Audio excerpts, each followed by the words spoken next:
all of our heart also that the resurrection of Jesus, what that meant is that death is a defeated foe.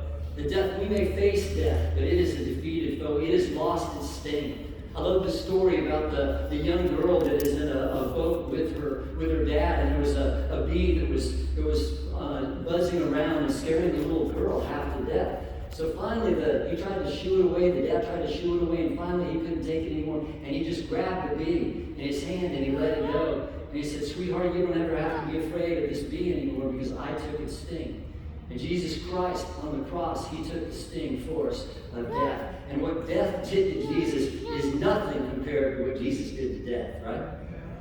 And so something that I think there is, as well as just what we heard, for we know exactly where he is, and we know he is doing great, and that we have the promise that we who are in Jesus Christ will see him again. You know, when I was asking the family what, about Marvin, just some of the things they remember about him, Demetrius gave me the outline for a perfect outline for the message. He gave me three parts that are just perfect for this. And the first thing is that Marvin had a great love for God. Marvin came to faith in Jesus at an early age when he was a small child, when he was at a revival where his mom was singing in the choir. And from that time on, I love the big testimonies. I really do. I love the testimonies when you see somebody who was a drug dealer and they came to faith in Jesus, or like a friend of mine who was a murderer, and I met him in prison, and he came to faith in Jesus Christ, and now he's out, he's a pastor. I love those testimonies. But my favorite testimony is Marvin's testimony.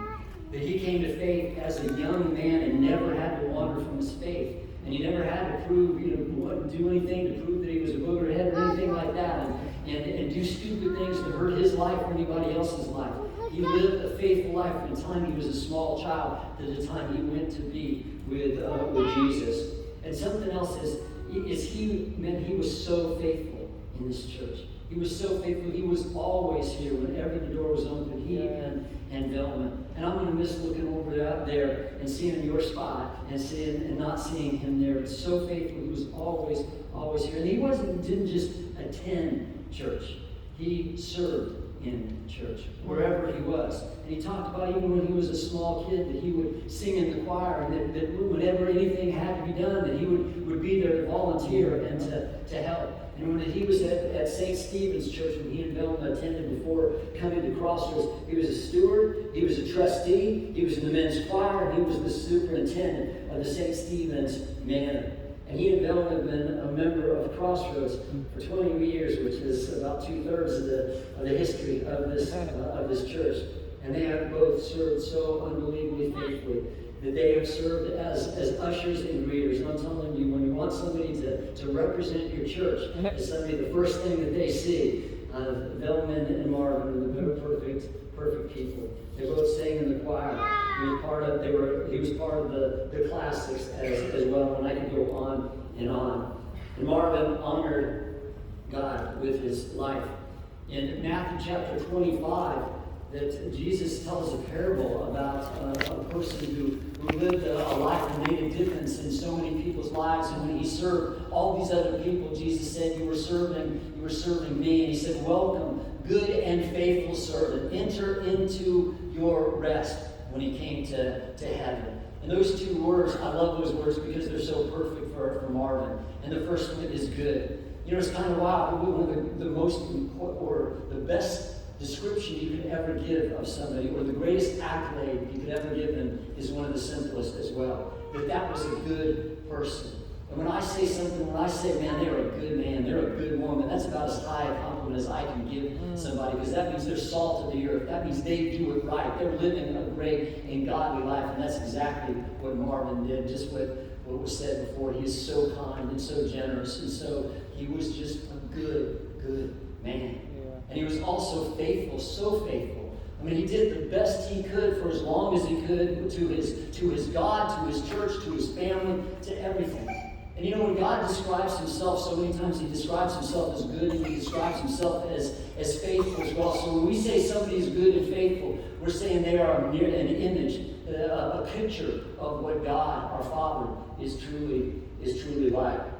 And I thought of this too, is is, family, I want to say something to you. He gave you such an incredible heritage as a man of God or a woman of God. He has given you a legacy. He has given you a heritage.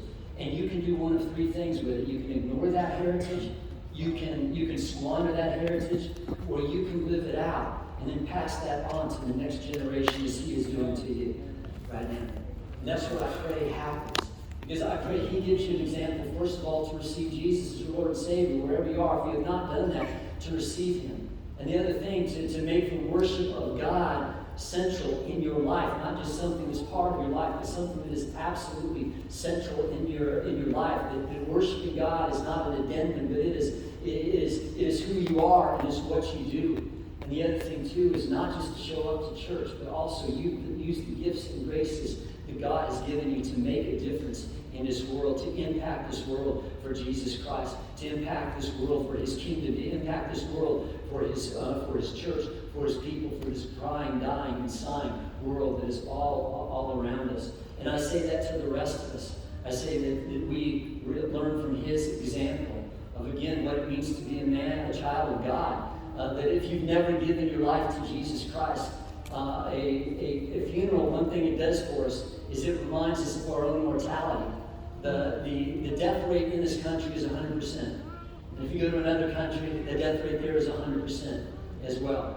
And this is, this vacation time in the world, right, in our country. And it amazes me how people can go into a vacation of a week or so, and they can prepare for weeks or months or even a whole year for that vacation. And people can go into eternity never prepared. And if you've never done that, all you have to do is just receive Jesus, to say, I am a sinner, and I need you as my Lord and Savior. Jesus, I invite you into my life. And if you've never done that, I invite you to do that even now and even today. And something else, to be an example of what it means to show up, to make worship of God a central part of your life, and to use the gifts and graces that God has given you to make a difference in this world. Not only did he have a great love for God, but he also had a love and a devotion, secondly, for his family. And Marvin was legendary for what he did for his family. Yeah. Something I found out is even as a young man, he worked so hard to pay the rent for his family. That's when he was a kid, okay? And not just 1 month, but for month after month after month.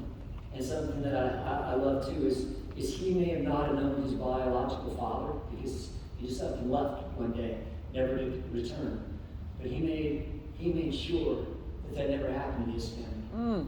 He was an example for that. That wasn't going to happen on his watch, was it? It was not going to happen on his watch. And so the family and I were talking, and they told me something that really blessed me. They said to his daughters, he said, the way I'm treating you with love and care, a young man should do that for you. And even if he doesn't treat you that way, and if he's not there for you, I will be. And something that Marvin joked with Demetrius when Demetrius asked for Allison's hand in marriage. He said this: if it doesn't work out, you can bring her back because you'll always have a place here. And there's a joke in there, but there's also a whole lot of truth in that as well. And he raised his granddaughters as his very own. And Marvin loved Melanie, his wife, 1 week shy of 50 years. And I asked them what he was like as a husband. She said, he was my best friend, he was my boyfriend.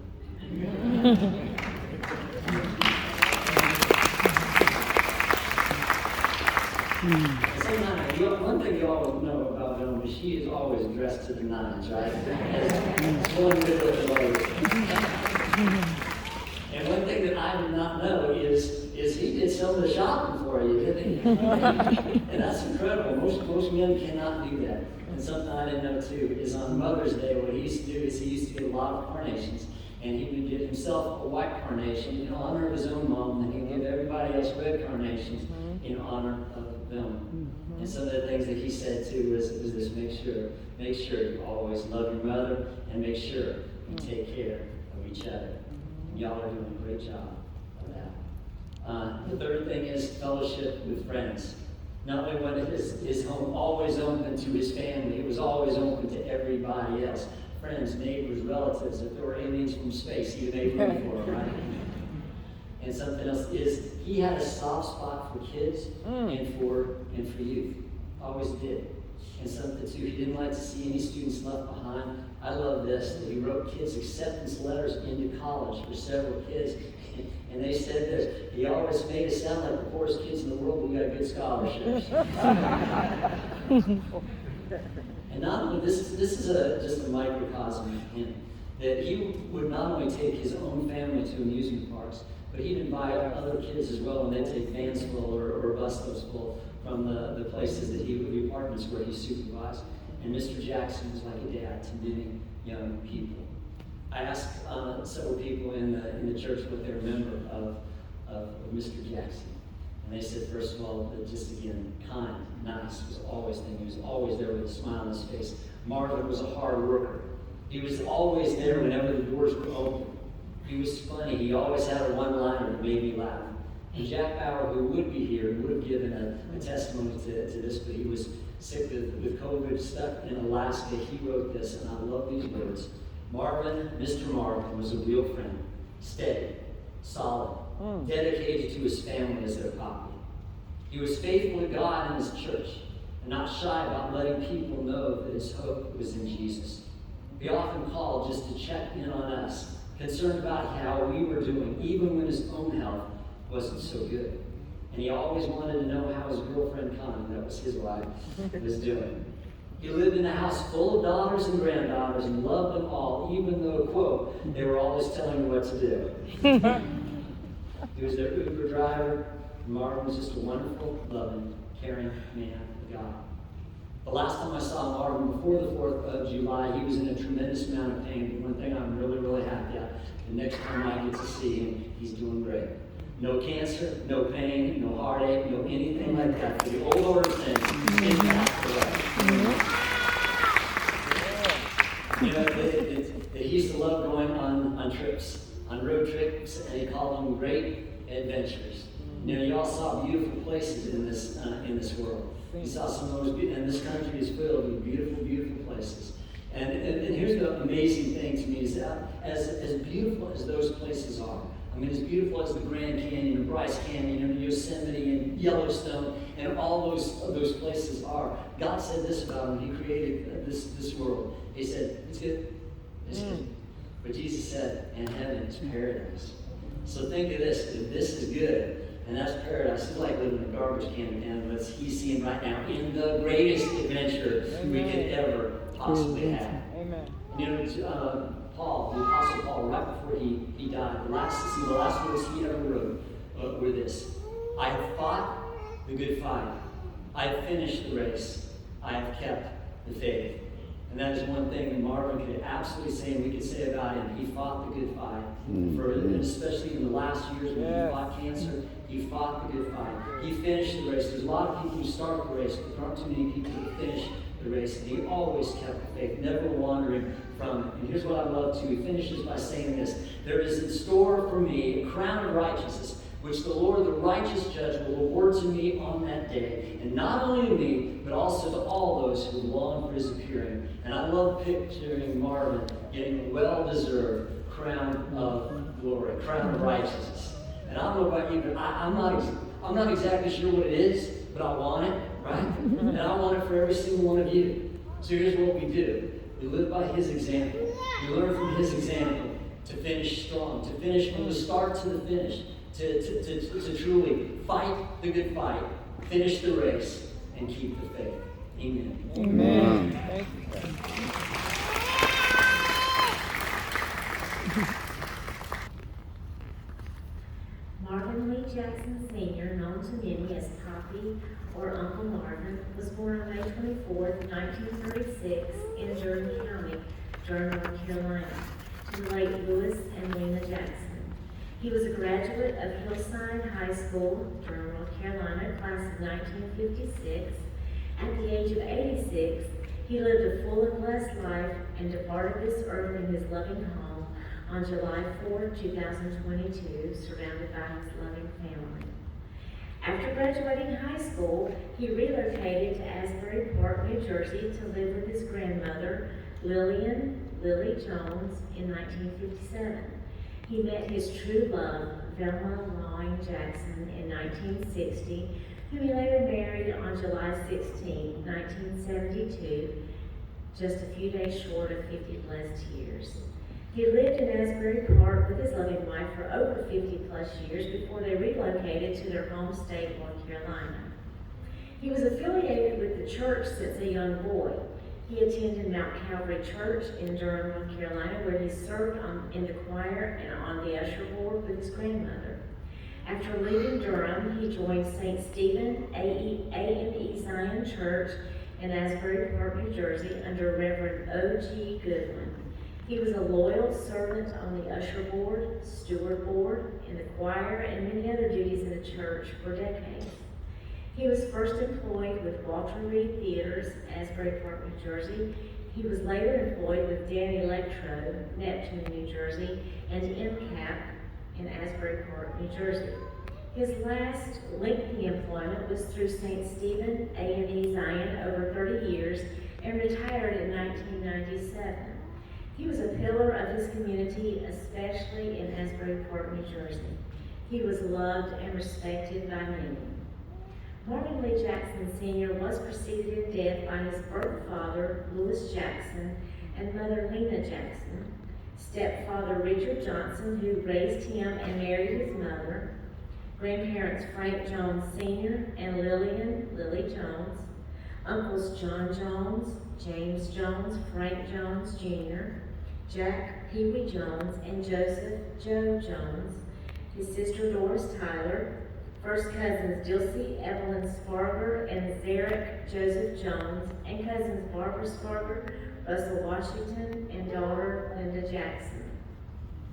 He leaves to cherish his memories, his beautiful and loving wife, Velma Loring Jackson, two sons, Marvin Lee Jackson Jr. and Marlon Lewis Jackson and Bonnie, three daughters, Bridget Mobley, Allison Marlowe and Demetrius, and Gina Jackson, one sister, Hattie Perry, his Aunt Doris Jones, cousins Derek, Bucky Jones, Leisha Jones, and Daryl Sparger, 13 grandchildren, 17 great-grandchildren, and one great-great-grandchild. A loving, devoted niece, Cheryl, Sally, and Charles, longtime best friend, Willie L. Jones, and a host of nieces, nephews, cousins, and friends. Miss Velma, as I've told you and Mr. Marvin many times, I love you, and I will always love you and Mr. Marvin. Thank you. Good afternoon. First of all, let me say, Velma, Allison, and family, it's an honor and a privilege to stand up here before you and friends to say and share a few words about Marvin. Hello, my name is Jerry Satterfield, and I've been coming here to Crossroads for about 20 years or more. And also, I go by the name of Marvin gave me. Every time I met him, I don't know how many, hundreds of times, his words out of his mouth was, "Hello, buddy." So I wasn't for sure if I had to change my name or not. Marvin was such a wonderful man. First time I really met Marvin was 20 years ago. Him and Velma, we went to the welcoming class together here. And that was such an honor and a privilege to do that with you. And if I get out of line here, excuse me. You know, I remember, and I'm going to say a few things that Lowell's already said, but I remember Marvin so many times. He loved the Lord, that's for sure.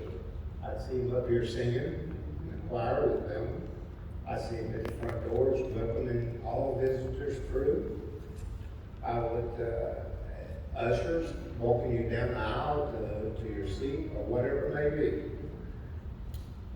You know, my first time of really knowing Marvin was a number of years ago. We used to have a Christmas dinner theater in here, and where you're sitting, there was 25 tables set up, and there was 10 chairs at each table. Marvin, Van, and I, we served as waiters. and there was food back over here, and we had to walk through those doors and serve as many people as we could in a short period of time. And we put a lot of steps in this place. And it wasn't an easy job. And I looked over there at Marvin, and he had the biggest smile on his face. He was in a rhythm, he was going, and I had to watch him learn how to do that. And I asked him, I says, well, what are you smiling about? He says, it's such an honor to serve these people, but most of all, it's an honor to serve the Lord with these people in you. And that just touched my heart. That was really the first time that I worked with him. I remember one night, a number of years ago again, it was Christmas season, Marvin, Velma, my wife, and probably 20 others, we all went to Billy Graham's library, and they served dinner. You know, and it's a big buffet style dinner, and the food was really good. We'd go through the lines, and all of a sudden, that was the very first time I noticed Marvin how much he loved sweets. He would eyeball everything up there on that sweet thing. You know, but that's a good thing. That's a good thing. So,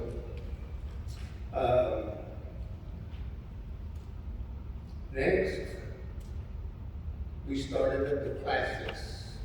And we met once a month, or we still do. We meet once a month on a Thursday. We have potluck dinners or whatever. It was dinners. But going in at night, and when we were in there with Velma and Marvin, we had such great conversations. We had meaningful conversations, but we also enjoyed the laughter and the time that we spent together with each other. It was a great time. It was an honor to be there with both of you. And just to let you know, a year ago or so, you know, Marvin always put somebody else first. He always was doing that. And I've noticed that about him so many different times. About a year ago, I retired. So, and I lived a few blocks from Marvin and Velma. And I'd get out and do my walk every morning. And I'd do a long walk, and it was still warm outside. And I'd always make sure when I was ending up my walk that I'd go by their house, because they would be sitting out front on the porch. Most of the time they were. And, you know, by that time I've already worked up excuse my language, with a pretty good sweat. And my shirt was wet. So, and when I'd see them on the porch, I would walk over. You know, they'd wave and holler, and I'd walk over. We'd sit there and we'd talk. And a lot of times we'd sit there and hold hands and have a little prayer. So I would get ready to leave, and I said, Marvin, I love you, and I'd like to hug you, but look at me, I'm so sweaty. He said, oh, buddy, come here. So we would hug, and it just kind of makes your day when you could do that. And like there again, he put somebody else first before him, so that was so memorable to me. And like I said before, he loved the sweets. And my wife used to make banana bread all the time. And she still does. But she always made an extra loaf for Marvin because she knew he liked sweets. So a lot of times I had the privilege of taking the bread over, and his eyes would light up and said, I'm going to have a piece of that. So that makes you feel good. As I mentioned earlier, Marvin always put people in front of him first. And it was about, I think it was Thursday or Friday before Marvin passed. I walked over, or I went over to their house, and I had a little loaf of bread in my hand. So I knocked on the door, and Velma came up to the door. She said Marvin was asleep, and he's tired, and he wasn't feeling well. I said, okay. I said, just let him know I came and give him a hug for him. So I started to leave, and she said, just wait a minute. She said, let me go wake him up. I said, don't do that. So she did. She went upstairs. She woke him up, and he said, yes. He said, let him come up. So, that just touched my heart. So I went upstairs and didn't stay long. We just sat there and we talked for a moment. And Velma was right beside me.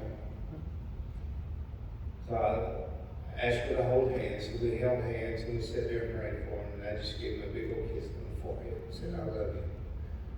Didn't know that was the last time I get to see Marvin. But again, he woke up and had the strength to put somebody else first again beside himself. It's just the kind of man he was. So, in closing, like Lola said, I used to love to look over here at this side of the room because that's where Marvin and Velma sat, and we sat a couple rows behind. And probably 4 or 5 months ago, when Marvin really kind of started to go downhill a little bit, and I didn't see him over here, or I didn't see him anywhere, and every time I see Velma, I'd always tell Velma to give him a big hug for me, and she always did. So, buddy, here's to you. I love you. And here is a big hug from Velma and myself to you. We love you and thank you. Amen.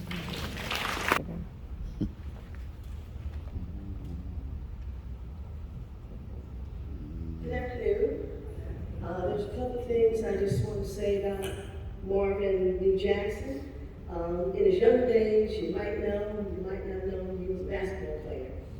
And they called him Daddy. And he was one of the neighborhood kids that was allowed to have a key to cut off the lights and cut on the lights so they could play at night.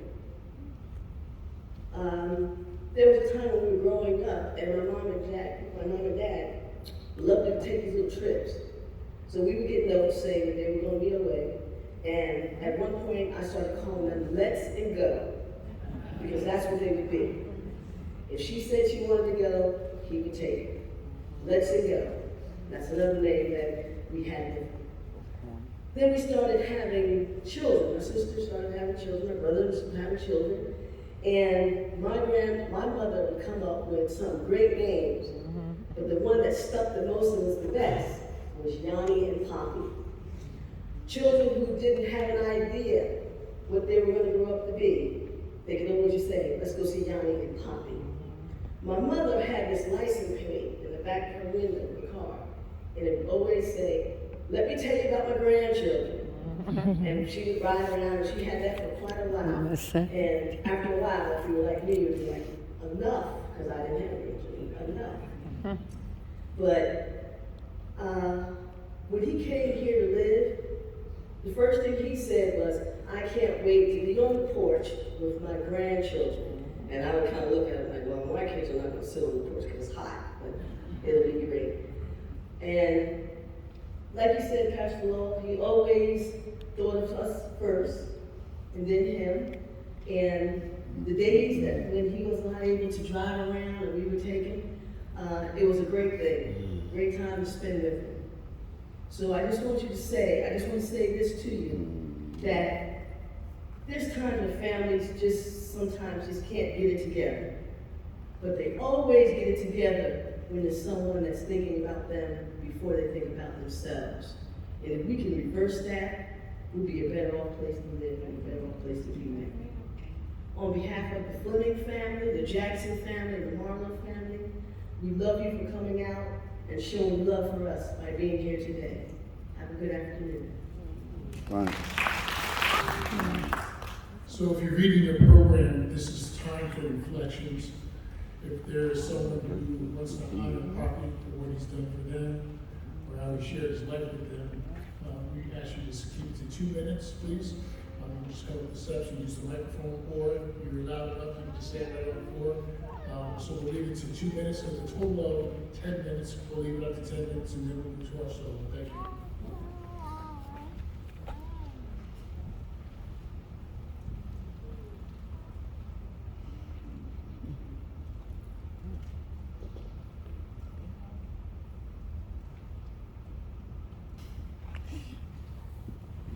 Good day, everyone.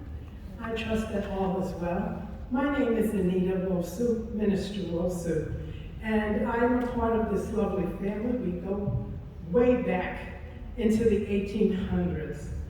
And I'm originally from New Jersey. And I want to talk to you just very briefly. I probably have 1 minute now. Marvin was dedicated to his family, his church, but he was also very dedicated to the community.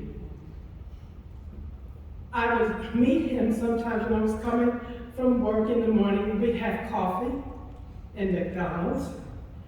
And more importantly, Marvin served my Aunt Violeta Carpenter exceedingly well as her proxy for her life when she was coming towards the end of her life. He did marvelous things for her that her brother was unable to do because he lived very, very far away.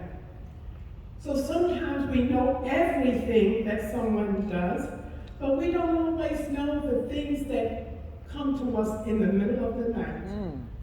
And she was one of those things, individuals, situations, if you will, that would come and arise in the middle of the night. Marvin was there to bring a bright light to an older woman who was nearly 100 years old. He did the good and faithful thing. He was a servant leader, and the Mooney family, the Gatlin family, the Romans, and all of us thank Velma, Marvin, and their children for the times that they allowed with love and joy for him to serve our family. And we will never forget that, and we thank you all. So we're here to remember the good things that are in our lives, whether we remember them or not. And Marvin was a very good human being. We could have not done that, and he did that for just over 3 years. That's an amazing track record. His attendance was A1. So yes, I thank you on behalf of the entire Mooney family. Have a good and blessed day. Velma, we love you. Thank you. Good afternoon to the people who have come to see or celebrate Mr. Marvin's going away, his passing. My name is Alice Amaichi. And Mr. Marvin and Velma Marvin Jackson, I've known them for about 20 years. When I just moved here 20 years ago, 2002 November, that's when they were also trying to build also in Laurel Park. From the get-go, they became my parents. My adopted father, adopted mother. And they helped me raise my sons since they were young. They babysat. They took them to games. When Shaq was learning how to drive, Mr. Jackson would take him for driving. So they've been there for me. 2020, I lost my husband. And there was no time he needs to call and just say, I'm checking on you, how are you doing? So I'm going to miss him. July 4th, Alison called me in the evening, and she told me the hospice nurse had just left and given him 2 hours a day. I had just come from work, so I told her I'm coming. I went there, and I was holding his hand, literally, with Sarah on one side, I was on the other side, when he took the last breath. So, as much as the family were missing him, I miss him too. Please pray for us. Thank you. Love you.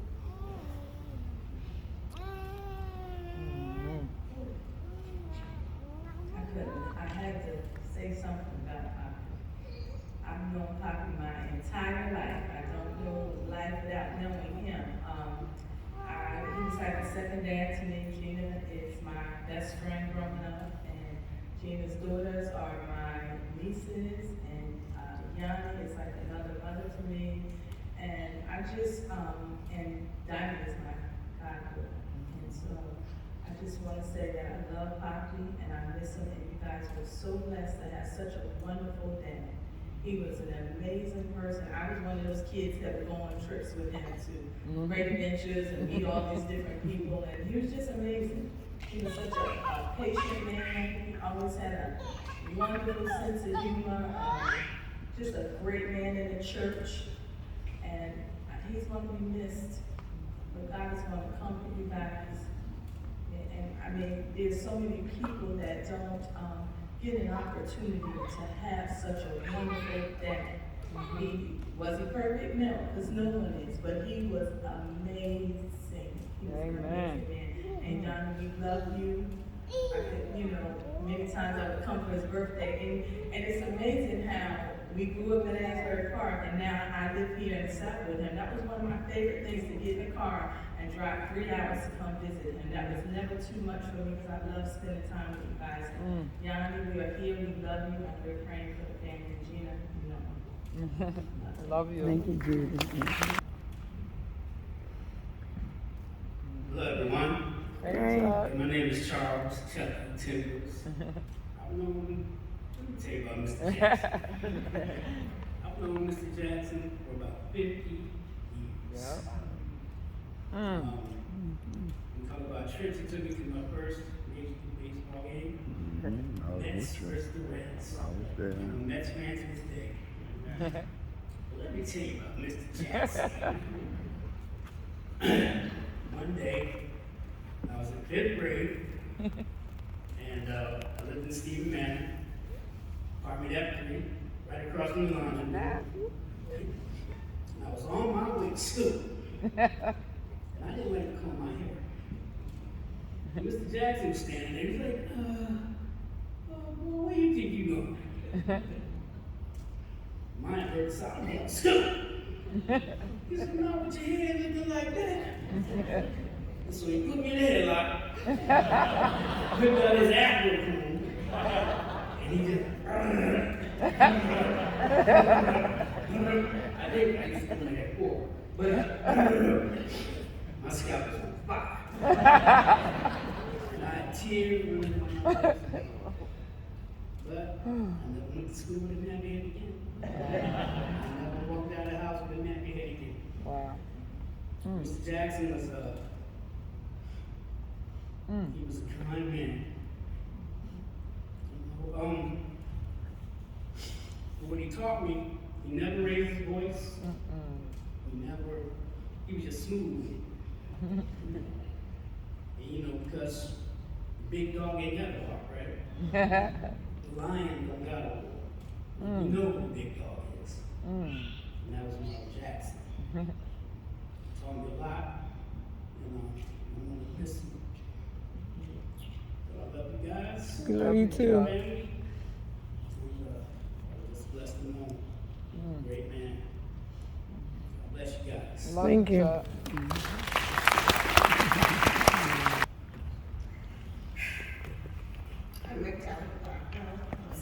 My big sister.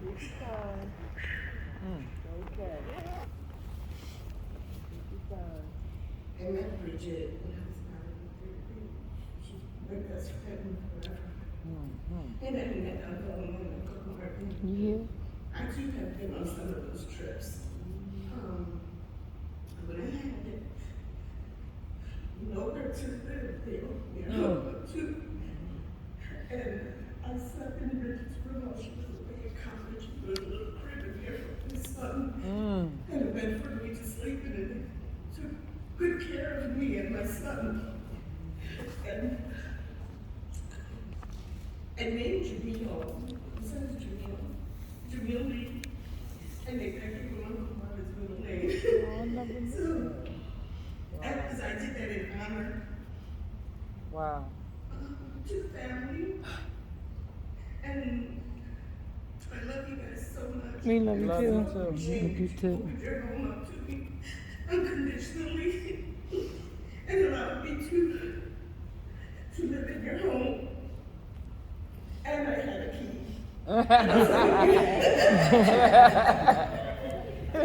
Thank you so much.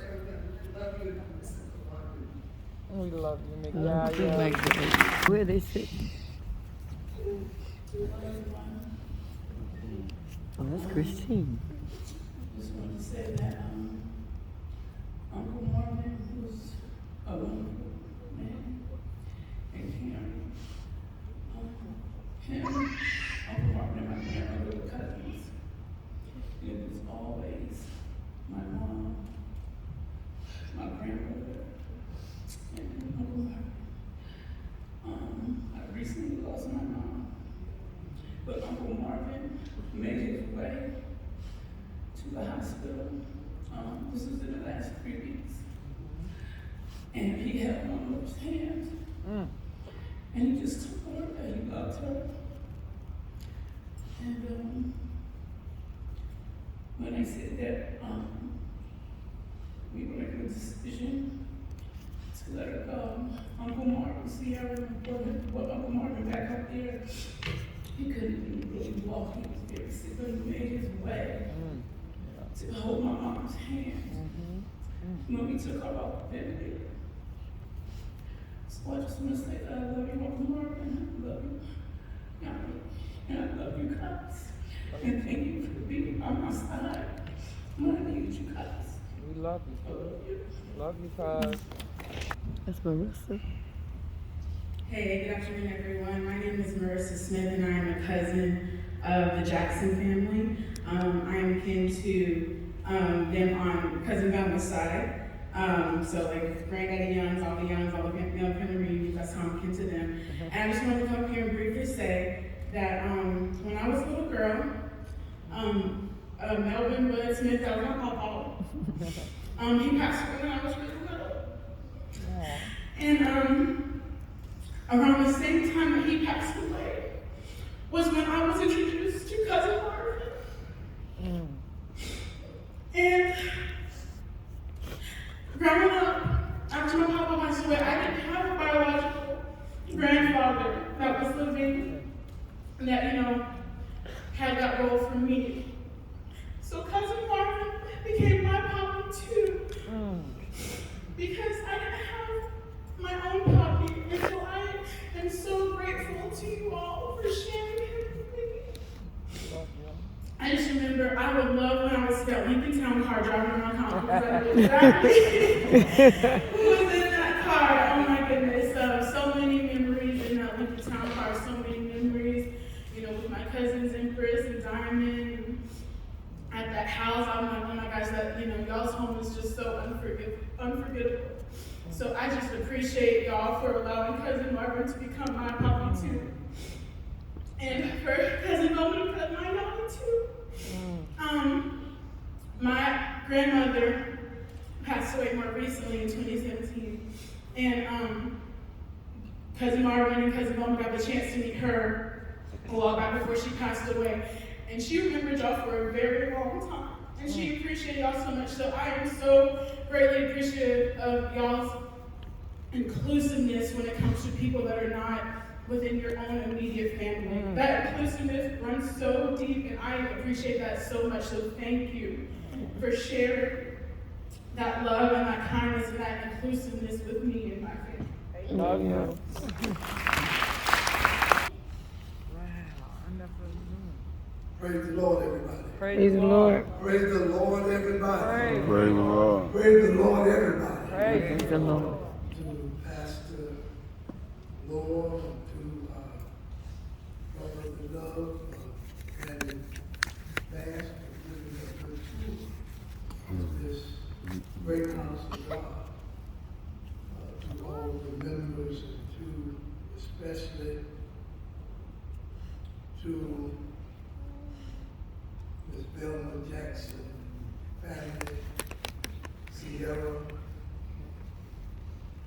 Nicholas and Diamond and Candace, who lives right on the same street. I live in South Breeze Avenue. And Mr. Marvin and Ms. Gilman would come by. You know, I'm in the house, my wife and I, and we hear,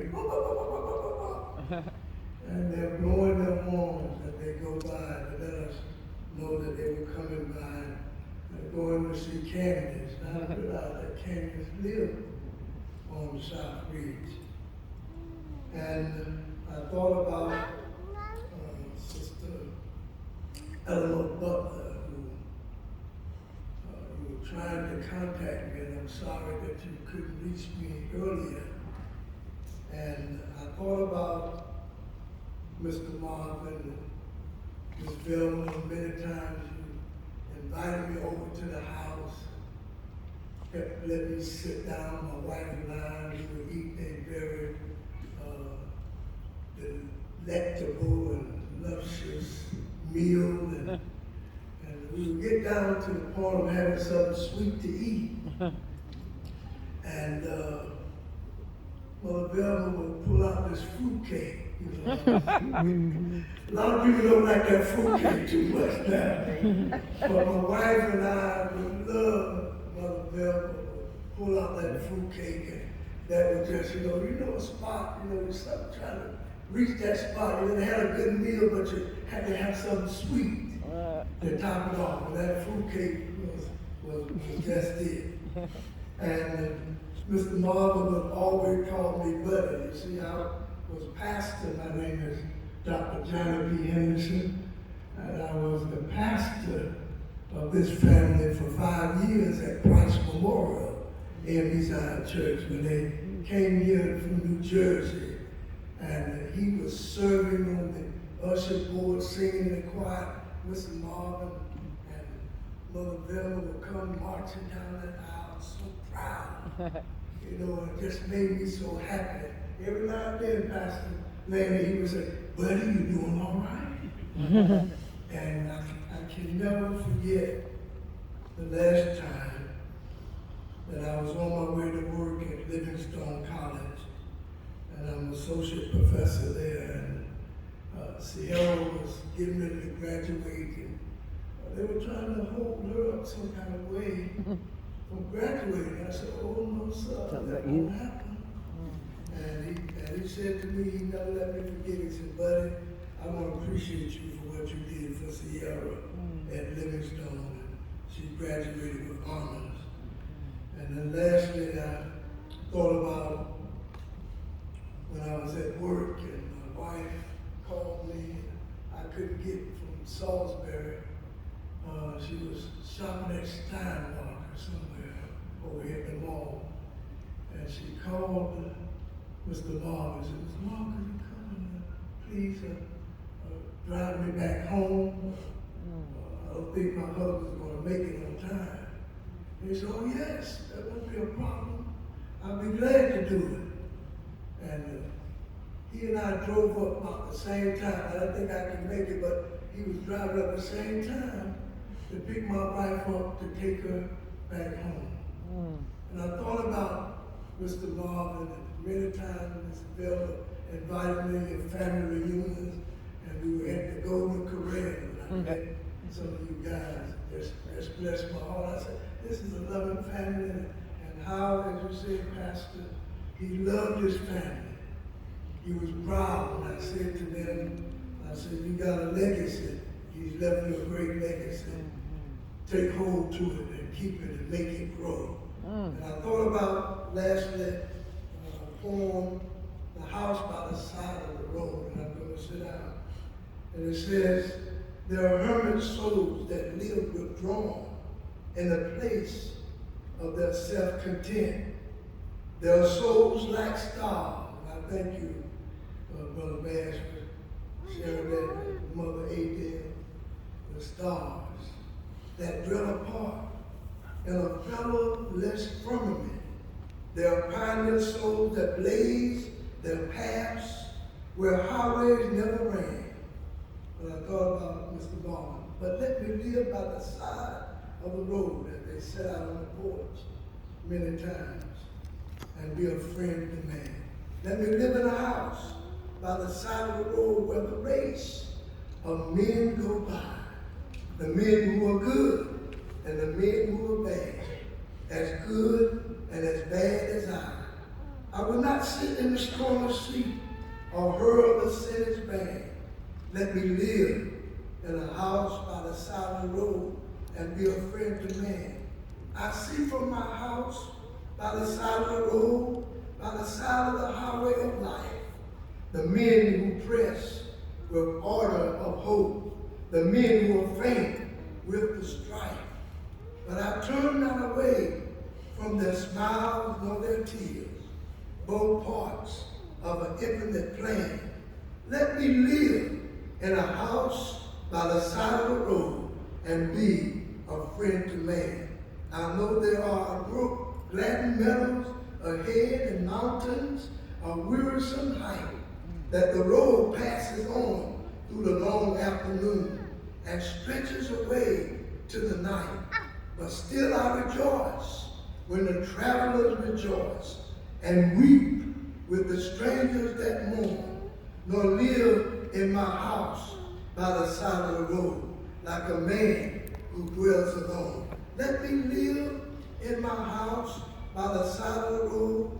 It's here the race of men go by. They are good, they are bad, they are weak, they are strong, wise, foolish, so am I. Then why should I sit in the scorner's seat or hurl the sinner's bag? Let me live in my house by the side of the road and be a friend of man. Mr. Marvin, Miss Jackson family, you are a friend to us and you're a friend to man. God bless you. Thank you. Thank you.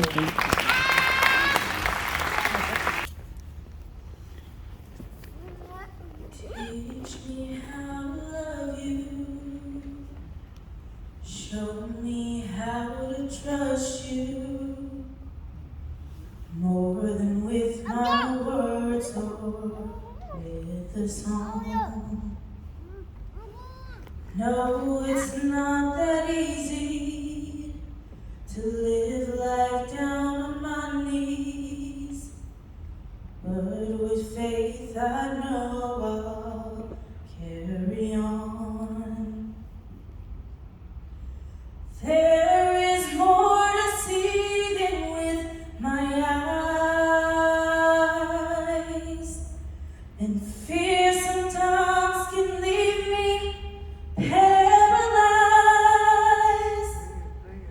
I realize that I'm not in control, yet it is well with my soul. The enemies against me, arrows all around me. Never knew the fight would last so long. In seasons of depression, I plead for your protection. Make me right, I'm tired of being wrong.